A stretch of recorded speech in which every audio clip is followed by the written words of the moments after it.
Hamlets Cemetery Park. I'm just giving you a quick introduction before the talk properly gets started.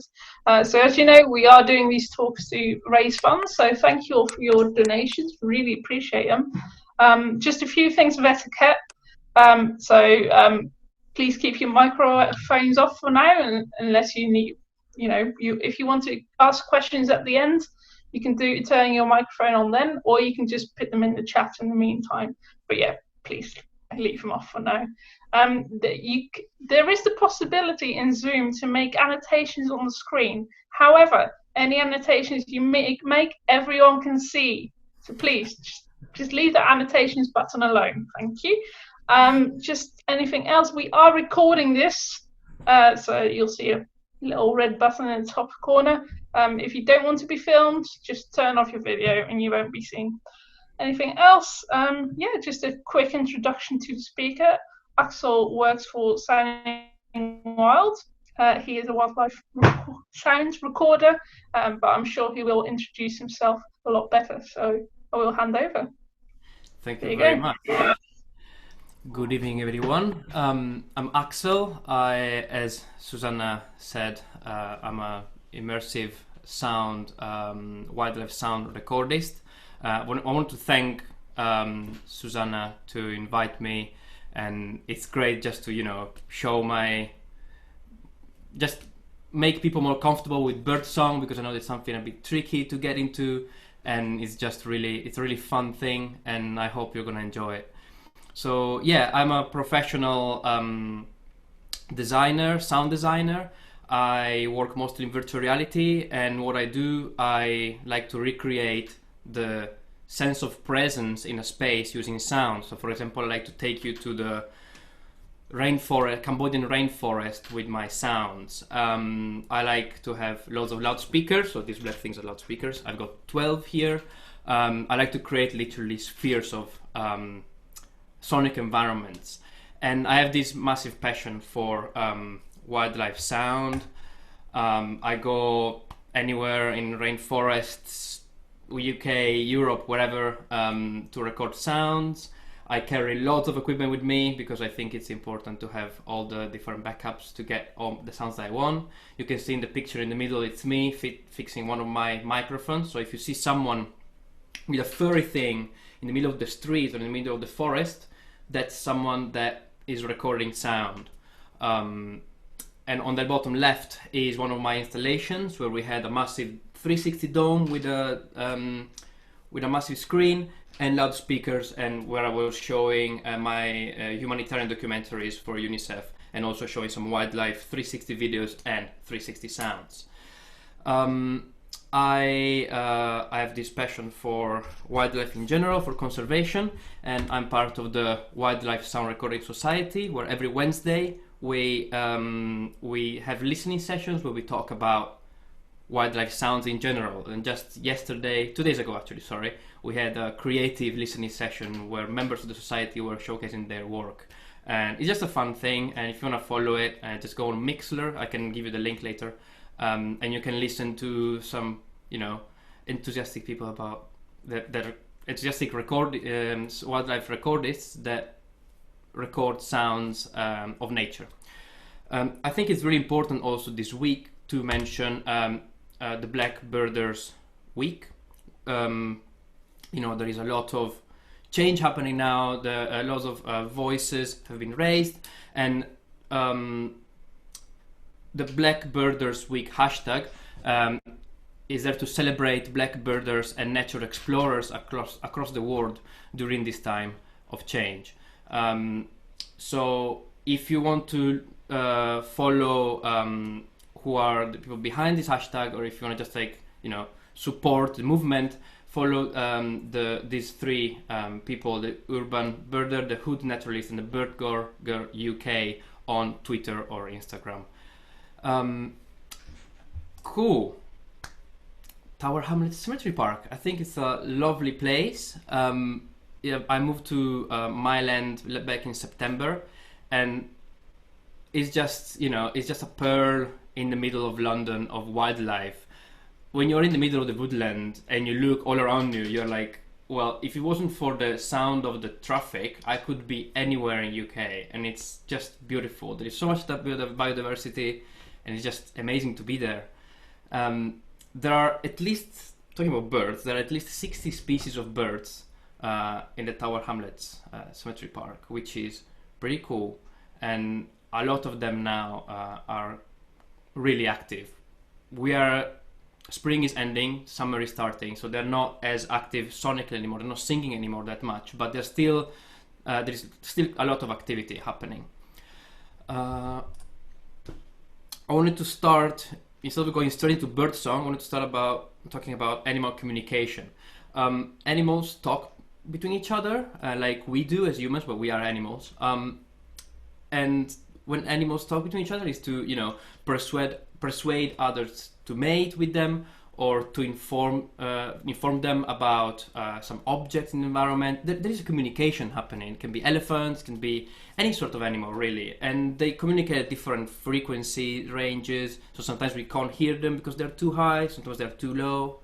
But I'm really fascinated by this whole thing about animal vocalizations and how they communicate. We don't speak their language, so we're never gonna be really sure what they're saying, but we can, create hypotheses, imagine what they're actually talking. And the more that we know, the more we can help them to preserve the environments also. So if you are interested in this science, this field of science is called bioacoustics, and just it relates to anything about animal communication, from birdsong, bats, or dolphins' echolocation, because dolphins and bats use echolocation, which is incredible. Sorry, I skipped a little slide where a lot of times animals want to communicate to another individual of the same species, but while calling, they also tell other animals something. For example, a blackbird, if they do their alarm call, they're telling their mates that, for example, there is a predator flying overhead, but also all the other species around, they know that there is something that can be dangerous. So it's just fascinating. There are so many interconnections. Birdsong. Well, why do birds sing? What's the reason behind it? During spring, mostly the birds sing to attract a mate. So they create these incredible, sonic melodies to attract their mate in different ways. I'm not going to go into details into that because there are lots of different ways on how they make the sounds and how they receive it. They also, birdsong is for protect their territory, or to tell their mates, hey, I'm coming back to the nest now, and so it's not someone else, it's not a predator, it's me, I'm coming back. These are the main reasons why birds sing. And how they do it, they have an organ called the syrinx, which is different from our organ of vocalization, and they can make even two sounds at the same time. That's why their songs are so complex and almost sound digital sometimes of how fast they are, which is really fascinating. When do birds sing? Well, spring is the best time of the year for bird song, to listen to bird song, as I said already. Early morning, really early morning, it's great because there is less traffic, there is less people around, less dogs, and it's just it's just easier to hear them. There is this event every morning that is called the dawn chorus, which is literally all the birds, as soon as the dawn starts, they start singing also. There are various, they think there are various reasons behind it. There is no one specific reason, but for example, if when you hear the first bird singing, usually it's a robin or a blackbird. You can hear them also overnight around the cemetery singing, but early morning they start singing, and an hypothesis is that the other birds start singing because the other one already started, so they're like, no, that's my territory, that's my place, I got to sing also, and they all start singing and create this amazing dawn chorus, which is just amazing. And in UK, I traveled in almost every continent on the planet, but the UK dawn chorus is the most powerful, honestly, that I've heard so far. If you go to the rainforest, there is always noise and always something happening. In UK or in Northern Europe, in the middle of the night it's really quiet, and then as soon as you see a little bit of lights, the first birds start singing, and then there is this incredible noise, which is just emotional. I don't know if you ever experienced it, but I would highly advise to be there. There is also the dusk chorus. So when the day fades out and night comes in, birds also sing, but there are different reasons why doing it at that time of the day.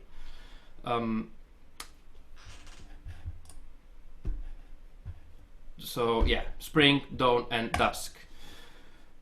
Is there an organization behind how birds sing? Well, imagine an orchestra.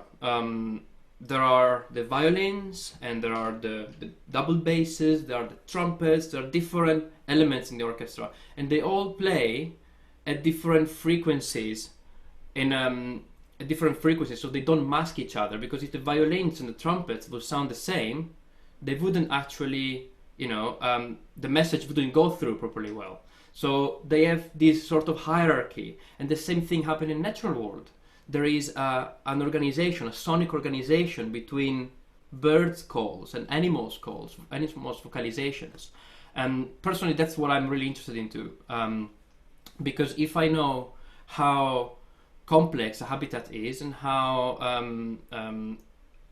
how many things are happening in a habitat, I can evaluate it and say how healthy a habitat is through its sound. And obviously it's a great tool for conservation, and this field of research is called soundscape ecology, which I'm not going to talk about that today, but if you are more interested into it, I can give you some notes, tell you a bit more about it.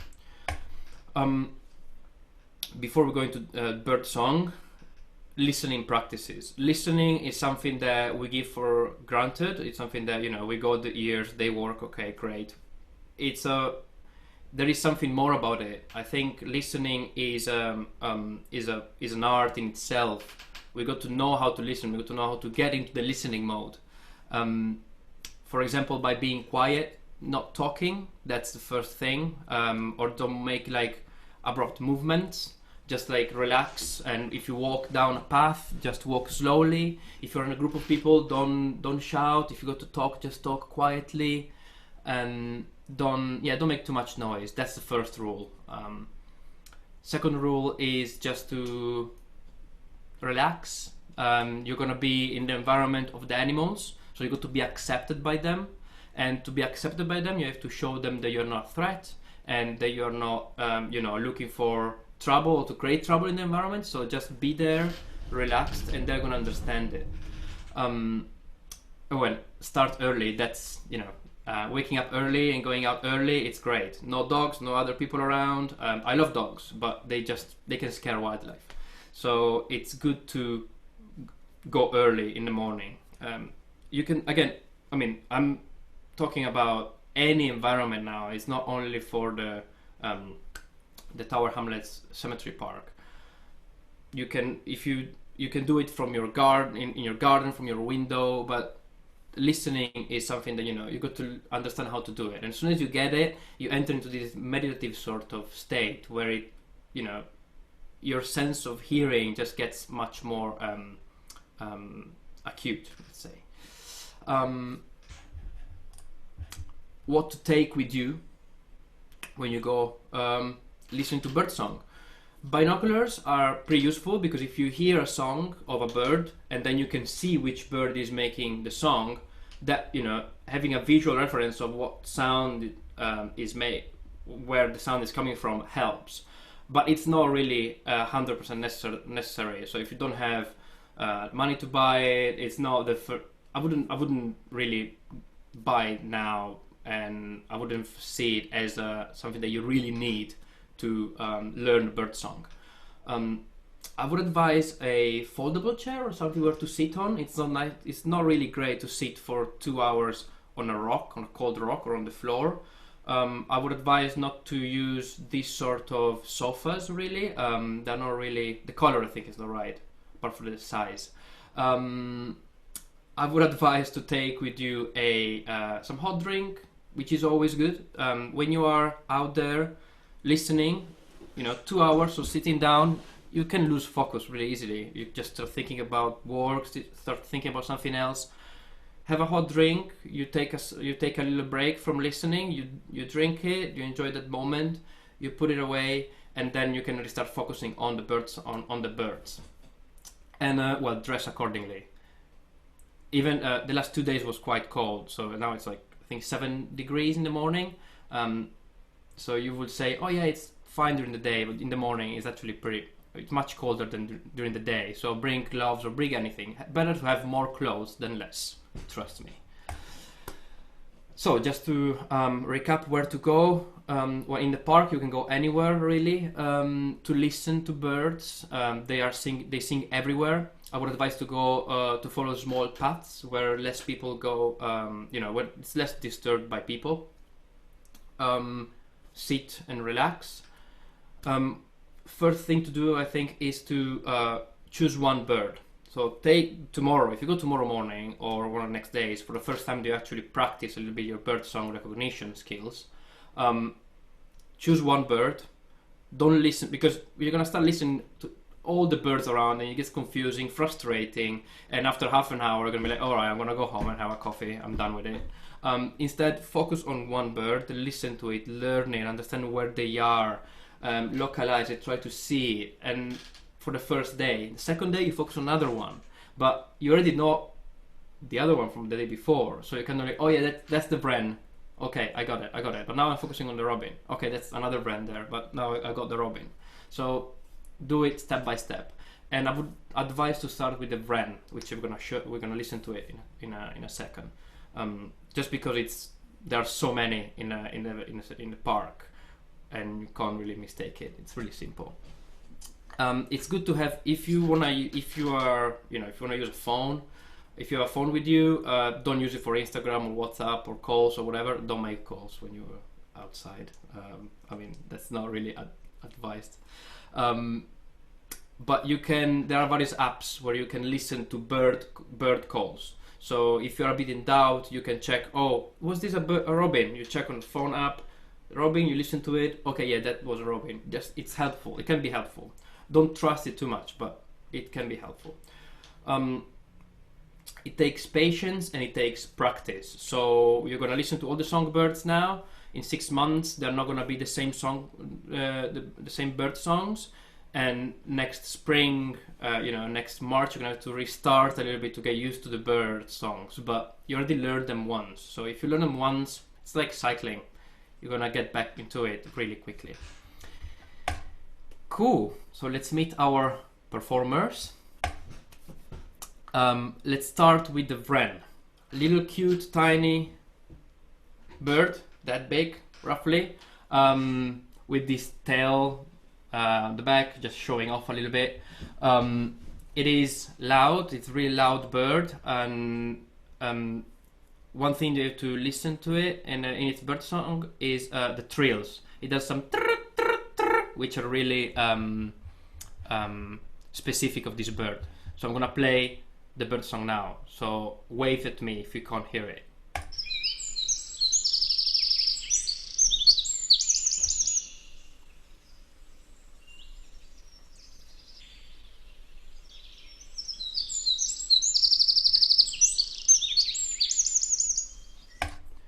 Did you hear it? It has this really song, and the pattern is always the same. So as soon as you hear this little trill, you're like, all right, that's a Wren probably. You listen to it again, and you're gonna hear it, and it's gonna be just, you're gonna just recognize it. That's the first one tomorrow, first assignment. Robin, another cute little bird. To me, it sounds a bit lazy. it has this song that sounds lazy to me a little bit. It's good to as practice. I have my way of recognizing the bird songs, but it's good if you hear it and you familiarize it and you associate it to something visual. It really helps you to remember it. So if you go, I'm gonna say various examples now how I associate the bird songs, but you can have your own way of doing it. The robin, like the blackbird, you can hear it at night. Some birds, they start randomly singing at night because of of light pollution, because they see the light, they think that it's dawn, and then they start singing, or because of the testosterone. They, during spring, they're so like, oh my god, I need to find a mate, so I'm gonna have to start singing, and just start singing randomly overnight. You could hear it really like 2 a.m. even if you're awake. Let's have a listen.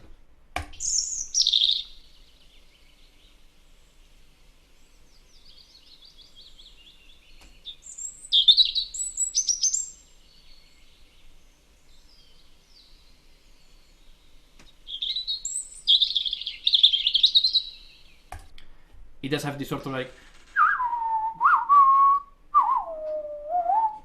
which is a bit like, that's why I find it a bit lazy. I hope this helps a little bit. It's really common, the robin. Wrens and robins are really common, so I would say day 2 robin. You can find it everywhere. And then we have the third most common bird, the blackbird. You can see it's black with this like orange beak, and it has a sort of melancholic voice, and it reminds me of a old man whistling. Let's have a listen. I can't obviously sound like this amazing blackbird.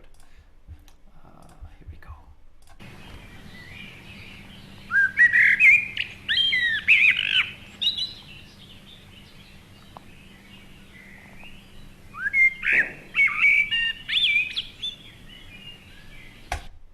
It always changes a little bit, but after a bit you get used to the song. It just it gets in your brain, and you can confuse it with the robin sometimes, but it is pretty clear. It just like, it has this whistle. It's not, the robin is more like musical. The blackbird is more a whistle.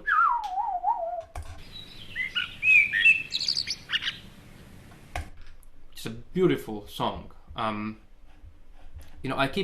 Lockdown helped me a lot, because I like to go to rainforest. I like to go to crazy places, but when I was in lockdown, I couldn't go anywhere, and I had to stay at home and listen to the birds around me, and I started just like focusing more on these little birds, and they make some incredible songs that, for someone that comes probably from from the other side of the planet, coming here, they will listen to the blackbird, and they will think that it's exotic. It just sounds so nice. Tit, great tit. 2 syllables songs. Pretty simple, I think, to remember. And again, I'm going through a lot of birds now. I'm not, it takes time to learn all of them, but we are recording the video, and you can have the slides, and I tell you also, give you some links also where to listen to the birds. So later on you can listen to them again. The slides are important to me because they give you a little idea of how to recognize the bird song. But great tit. Let's have a listen.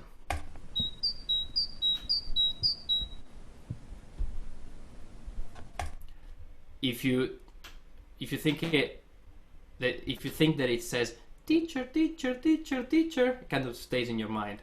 Teacher, teacher, teacher, teacher.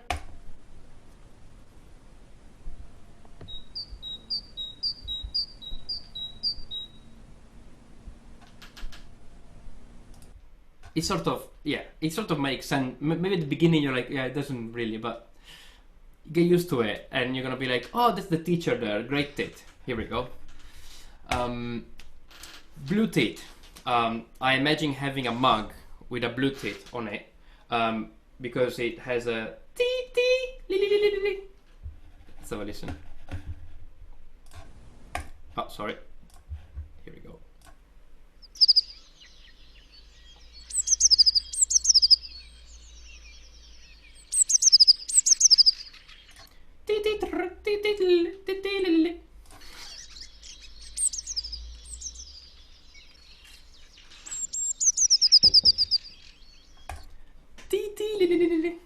Yeah, that's a. I couldn't find any better example for that. But I have this mug with a blue tip in my head, with some tea. Wood pigeon. Well, we know the wood pigeon. They are, everywhere.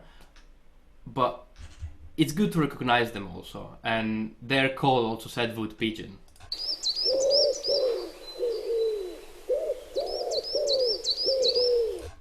Wood pigeon, pigeon. Wood pigeon, pigeon. That's sort of like.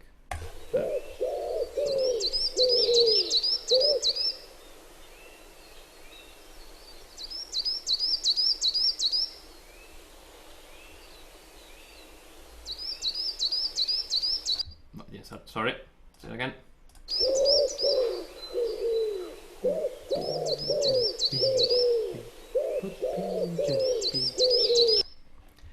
It's important to recognize the wood pigeon because when you hear the colored dove, it sounds slightly different, more musical to me. Kind of, it's almost groovy.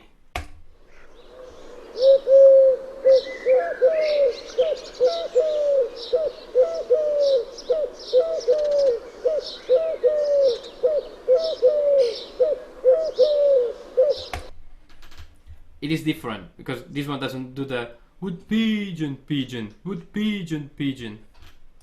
This is the corridor.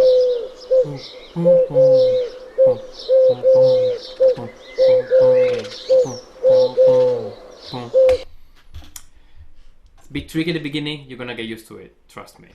Just do it day by day. In theory, we go. How many we have? 1, 2, 3, 4, 5, 6, 7, 8, 9, 10. 11, 12, 13, 14, 15, 16 birds. In 1 month, you can recognize all of them. Trust me. Takes a bit of practice, but you're gonna make it happen. Blackcap, the best performer from my point of view. The last, I think I always, at the beginning, it really helped me to listen to the last bit of the song. For example, well, I could hear 2 blackcaps in the park, one really close to the main gate and one on the other side of the park. I think they're quite territorial because every day they were always in the same area, and you could just hear them. So let's have a listen.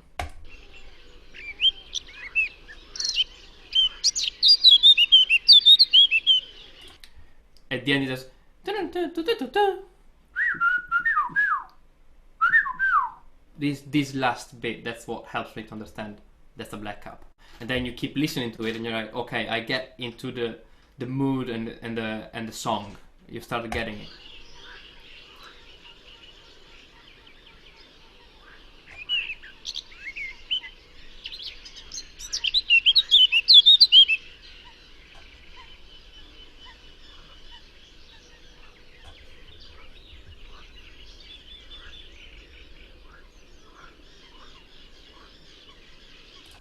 Sorry, I'm gonna play again. I'm gonna play again the beginning.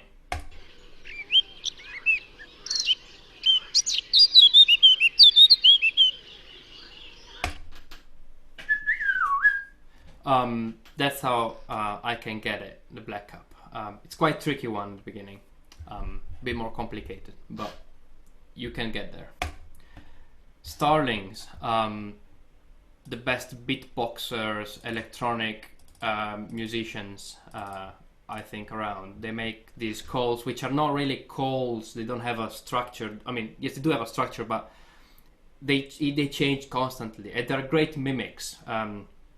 There is a barn in West England where they learned to mimic an engine that was there in the early 1900s, and the youngest inherited the call. So still now they mimic the sound of the engine in the same barn, even though they haven't heard it. I mean, the generation now never heard it really.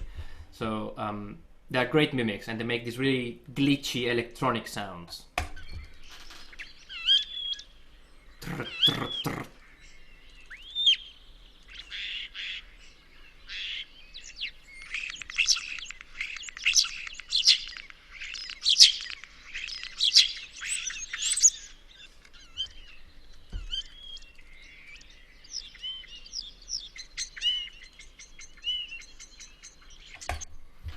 It is a bit yeah, you go to hear it. It sounds, as soon as you hear it and you're like, okay, that's a starling, because it has these like different tones. It just sounds different from all the rest from my point of view in the environment where we are here.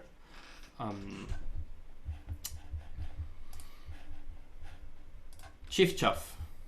That's probably one of the easiest. Chiff chaff, chiff chaff, chiff chaff, chiff chaff, chiff chaff. That's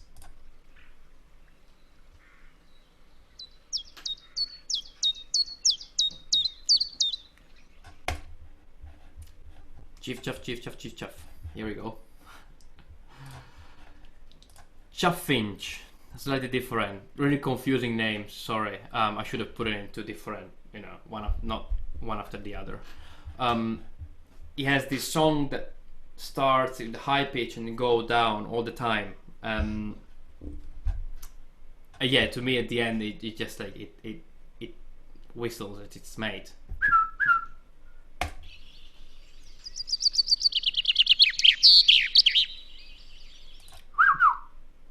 How you doing? You alright?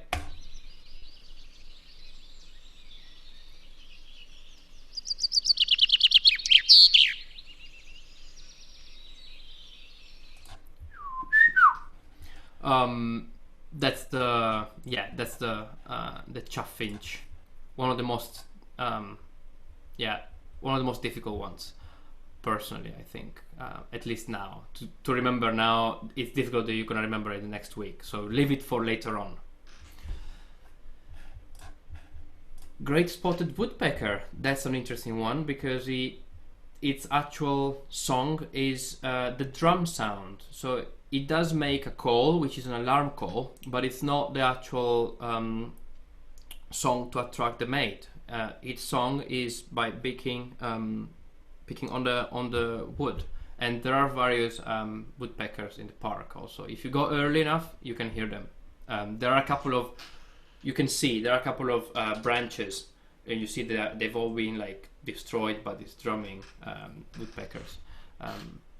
But that's how the drumming sounds. I think it's pretty straightforward. And the call can be like that.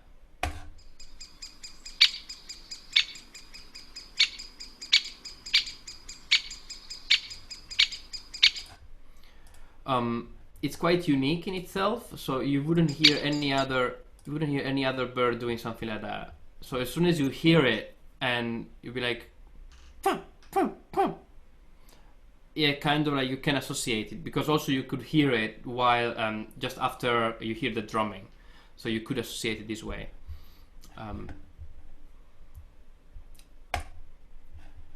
Magpie, we know the magpie.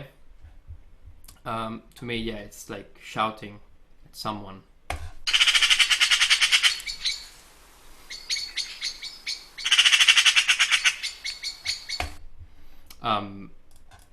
Yeah, to me it's just like, it almost sounds like an automatic gun. But I don't like to associate birds with negative things. I like to just like stay away from that. I like that it is shouting to someone. What are you doing here?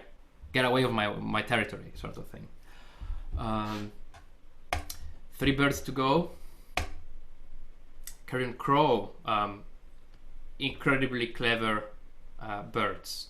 There is so much research happening on the crows in general, on the corvids in general. They are so clever. There is an example in Japan. They go on top of a traffic light and they drop a nut, and they wait for the cars to pass by to break the nut, and then they walk down the. There is a BBC clip that you should check. Maybe we should put the link. They walk down the zebra crossing and they pick up the nut and they fly away. It's incredible. Lots of crows in the park. You can see loads of them right now around 7:38, just flying just flying over the park. I don't know exactly why they do it here, but there is also an incredible event happening every day, every dawn and every dusk, in Buckingham Station in Norfolk, during November, December, and early January, where I think 50,000, 60,000 crows just like they all move at the same time from one woodland to a field, and it's just an incredible event. But let's listen to the crow.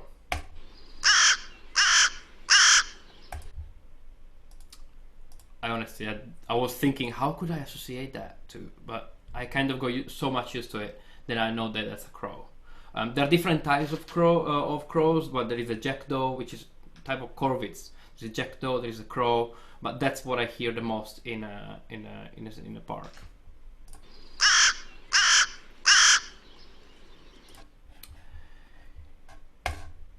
Then we've got these ones, which are definitely not native of this area, ring-necked parakeets. They've been imported here somehow. No one knows exactly who took them here. There is a really funny story. They think that Jimi Hendrix in the 60s just like let two flew. I doubt that was the real reason. They said that they probably escaped 100 years ago from somewhere. And yeah, they're an invasive species. They cause quite a bit of damage, but they think they also do their thing. They do their part in here with the ecosystem. So let's have a listen to the ring-necked parakeet. Quite screamy. You get, as soon as you recognize them, you see them, because I mean, if they scream, they're flying around.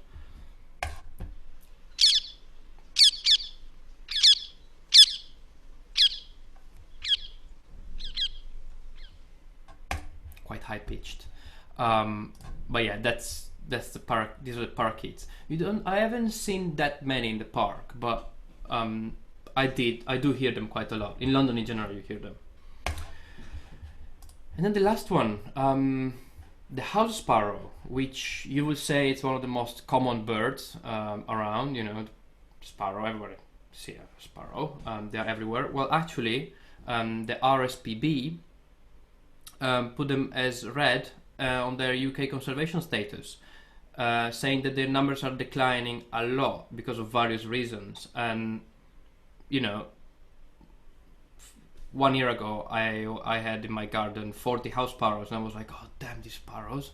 And then, you know, I had to wait to see the RSPB telling me that actually they're in red status to appreciate them more. So now I kind of changed my mindset a little bit. You know, we got to love all the animals, even though there is a lot of them around us. I love these little birds. They are so expensive to me because I keep buying bird feed for them. I keep spending 50 quid per month. They're so expensive, just because they eat a lot. They got 40 of them, just like keep eating. But you know, they are nice little birds. Let's have a listen. Sorry, I didn't mention. They don't have a call really. They just like chat. They chit chat all the time. They're in these bushes and they just keep chatting all the time. And you can see all these like birds all together.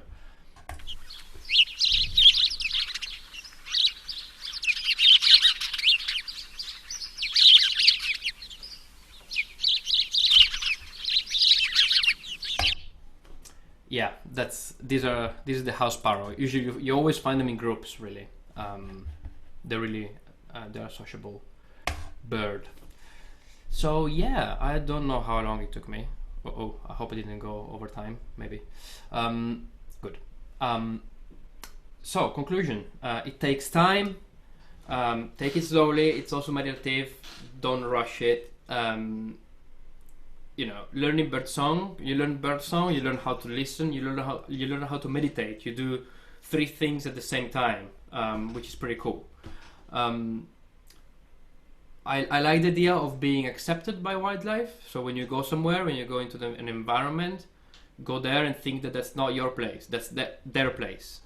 We don't know how to live in their environment. So stay there, be accepted by them, and they're gonna accept you. They're gonna come close to you, and you're gonna interact with them. Focus on one bird at a time at the mostly the beginning. One bird at a time, no more. It gets really confusing. You don't need expensive gear, only the ears, which is great. Treat them well. Don't listen to loud music on headphones. If you hear something loud, even at home, don't listen to loud television or loud stuff. You can damage them. And it's good to, they are always open. They are one of our main tools for hearing, for sensing danger. You hear something behind you, you don't see a tiger behind you, you hear it, maybe. Treat your ears well. Ask if you need any help. There are lots of resources online on birdsong and birds, and and you can use the apps if you're struggling on understanding which bird you're listening to. Here are some useful links that you can follow. All the sounds that I played them from the RSPB link that you see here. Don't need to copy them right now, don't worry. I'm gonna give it the slides. You've got a couple of links about the syrinx, the self-isolating bird club, which is nice. Chris Packham and the BBC Springwatch put together this Facebook group and Twitter hashtag where just people chat about the birds that they hear in the morning during this isolation period. There is the eBird. It's just a catalogue of birds by the Cornell Lab, and below you got some apps that can help you to recognize birds. I don't trust them too much. They are not perfect. A phone is not as clever as our brain. Cool, and that's the end of my talk. Really, I hope it was interesting. That was I really enjoyed that. Thank you very much, Axel. I think we've got time for a bit of Q&A, don't we? Yeah. If anyone has any questions, let us know. We will start with one that was asked by Phil in the chat. My friend was dive bombed in Victoria Park by the crows. Why would they do that? And any recommendations, re what action to take? It's usually territory or food, I'd say. Yeah, I would say, yeah. Dive bomb, they literally went on your. That's pretty. Weird. I would find that cool, and I would love it. But I would love that. Tell me what it happened. I'm gonna be there with my microphones recorded. Probably territory or food. Yeah, these are the two answers I would give right now. John is suggesting. Oh, it drew blood. Oh, that is very cool. Sorry, I'm really into crows. I know not everyone loves them, but. John is suggesting The Exorcist. I think you mean The Birds, the Hitchcock film, not The Exorcist, but, just saying. Oh, I was thinking she might need an exorcist, but now I've... Oh, that is true. It drew blood. No, take it back, because it's not funny. So Rachel's saying, when I worked on a gull colony, if you held a stick above your head, the birds aim for the stick and not for you as the highest point. I was made to do that on a school trip once, walk around with sticks while we visited a gull colony. So you could try with crows, I'd say, but I think they're a little bit smarter than that, possibly. Maybe, yeah.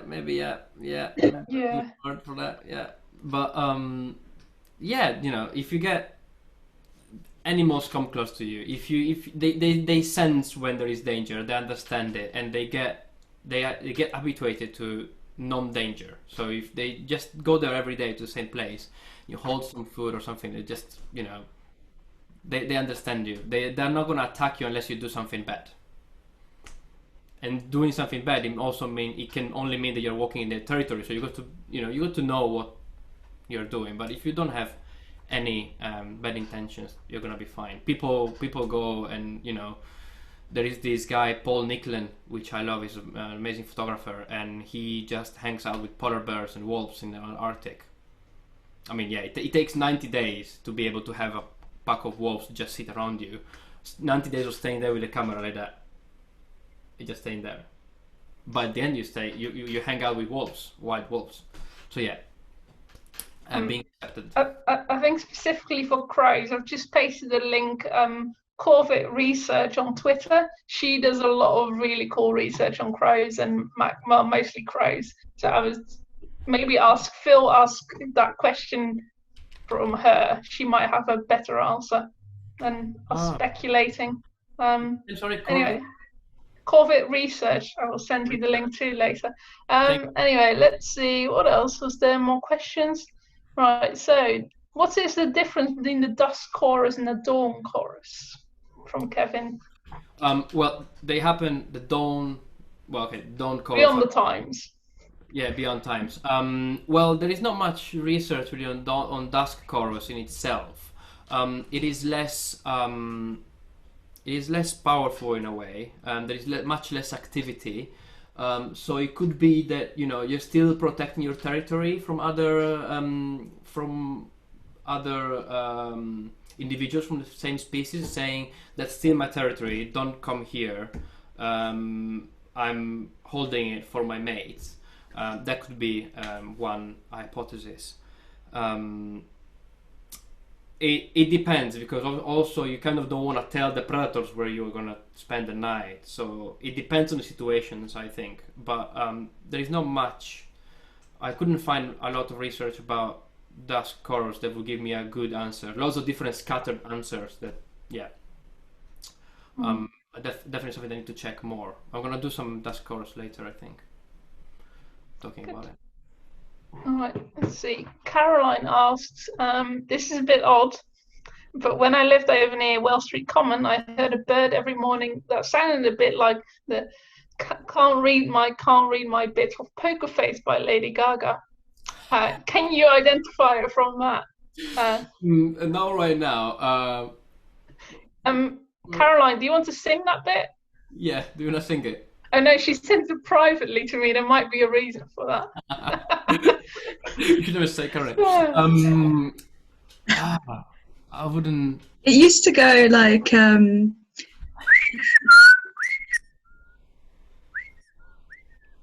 that, just over and over again. Over and over again. Yeah. I think it could be a. You can't read my poker face.